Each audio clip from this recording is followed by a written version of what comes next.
Mapalad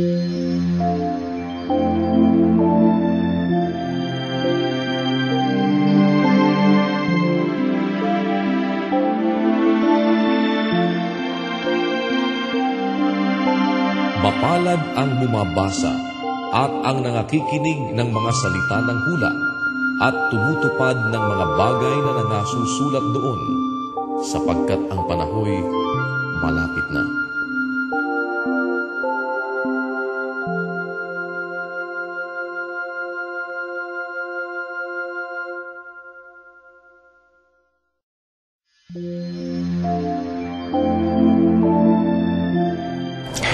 Magandang gabi po. Alas 8 na naman po ng gabi at sana ay naririyan na kayo muli. Ngayong gabi, ipagpapatuloy po natin ang ating pagbabasa ng mga talata ng banal na kasulatan. Para doon sa mga bago pa lamang ho na nakakasubaybay sa atin at nakakita ng atin pong ginagawa. Ito po ito yung alas 8 ng gabi dito sa UN Television. Ito po ang aming ipinag-aanyaya. Upang huwag manatiling nasa mga bookshelves o kaya ay nakapatong sa ibabaw ng mga lamesa sa iba't ibang mga lugar ng ating tahanan ang ating Biblia. Ito naman ho ay ating pagtuunan ng pansin. Alam nyo, napakahalaga po nito dahil sa ang karamihan ng nadidinig nating ginagawang batayan ng kaligtasan di umano na kanilang ipinapangaral ay ang banal na kasulatan. Subalit, kuminsan ay nagkakaiba-iba sila ng mga interpretasyon. Nagkakaiba-iba sila ng mga bagay na ipinaliliwanag. At ang pinakamahalagang bagay po dito ay huwag tayong basta maniwala. Kung hindi ating suriin, ating saliksikin at ating basahin. Kagaya rin naman ng nakasulat sa aklat ni Isaias na ang sinasabi sa 34 at 16, inyong saliksikin sa aklat ng Panginoon at inyong basahin.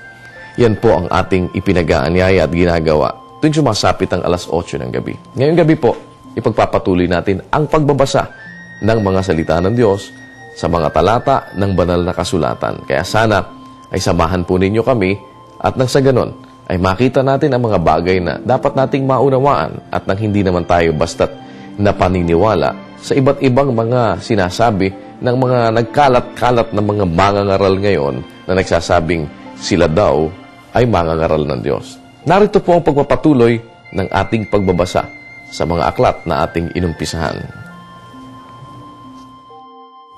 Lucas, Kapitulo 5. Nangyari nga na samantalang siya'y sinisiksik ng karamihan na pinakikinggan ang salita ng Diyos, na siya'y nakatayo sa tabi ng dagat-dagatan ng Genesaret.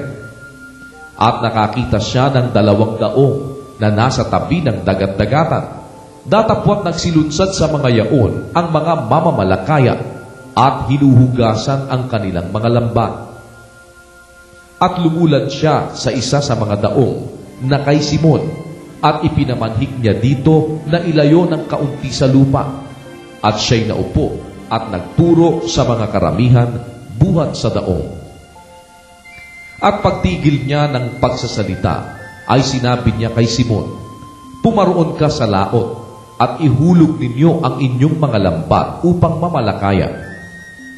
At sumagot si Simon at sinabi, Guro, sa buong magdamag ay nagsipagpagal kami at wala kaming nahuli. Datapwat sa iyong salita ay ihuhulog ko ang mga lambat. At nang magawa nila ito, ay nakahuli sila ng lubhang maraming isda at nagkampupunit ang kanilang mga lambat. At kinawayan nila ang mga kasamahan sa 100 upang magsilapit at sila'y tulungan. At sila'y nagsilapit at nangapuno ang 200, ano pat sila'y nagpasimulang lulubog.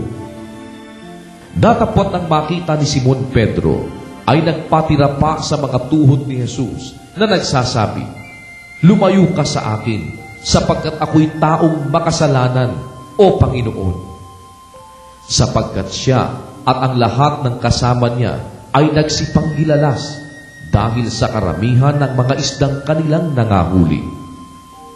At gayon din si Santiago at si Juan, mga anak ni Zebedeo, na mga kasama ni Simon.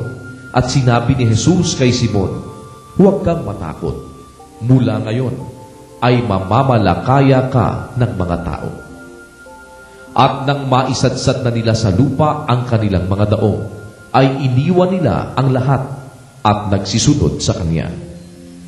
At nangyari, samantalang siya'y nasa isa sa mga bayan, narito may isang lalaki na lipos ng ketong. At nang makita niya si Jesus, ay nagpatira pa siya at namanhik sa kanya na sinasabi, Panginoon, kung ibig mo, ay maaaring linisin mo ako. At iniunat niya ang kanyang kamay at siya'y hinipo na sinasabi, Ibig ko, luminis ka. At pagdakay, nilisan siya ng ketong. At ipinagbilin niya sa kanya na huwag sabihin kanino man, kundi yumaon ka ng iyong lakad at pakita ka sa saserdote at maghandog ka sa pagkalinis sa iyo, alinsunod sa iniutos ni Moises na pinakapatotoo sa kanila. Datapwat lalo nang kumakalat ang balita tungkol sa kanya at nangagkatipon ang lubhang maraming tao upang makinig at upang pagalingin sa kanilang mga sakit. Datapwat siya'y lumigpit sa mga ilang at nananalangin. At nangyari ng isa sa mga araw na yaon na siya'y nagtuturo at may nangakaupo doong mga Fariseo at mga guro sa kautusan na nagsipanggaling sa bawat nayo ng Galilea at Judea at Jerusalem. At ang kapangyarihan ng Panginoon ay sumasa kanya upang magpagaling. At narito, dinala ng mga tao na nasa isang higaan ang isang lalaking lumpo at pinagpipilitan niyang maipasok siya at ilagay siya sa harap nila. At sa hindi pagkasumpong ng mapapagpasukan dahil sa karamihan, ay nagsiakyat sila sa bubungan ng bahay